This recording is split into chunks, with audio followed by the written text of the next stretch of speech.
Cela fait près d'un mois que les médecins généralistes bruxellois peuvent vacciner leurs patients.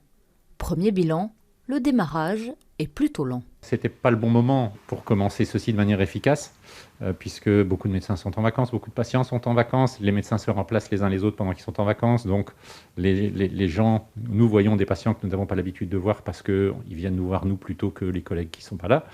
Donc on ne sait pas dans ces conditions-là qu'on peut vacciner efficacement. Actuellement en phase 2 de la vaccination, ce sont normalement les centres qui doivent s'en occuper. Bruxelles est une exception vu ces chiffres, surtout chez les jeunes.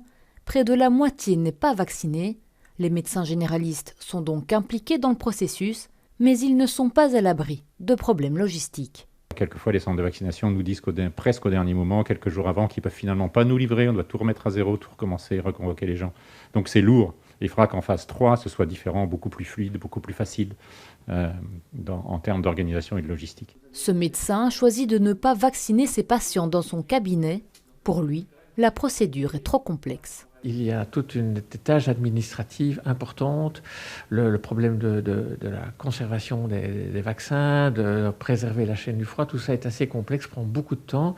Et comme je travaille en solo, ça n'est pratiquement pas possible à organiser tout seul. Mais avec la fermeture des centres, les médecins généralistes seront amenés à vacciner plus. Je trouve que la COCOM devrait maintenir plusieurs centres ouverts parce que je ne pense pas que la majorité des médecins bruxellois soient prêts à assurer ce rôle-là. Un rôle que certains médecins endossent déjà, mais avec une demande commune, simplifier le processus. Chez les plus âgés,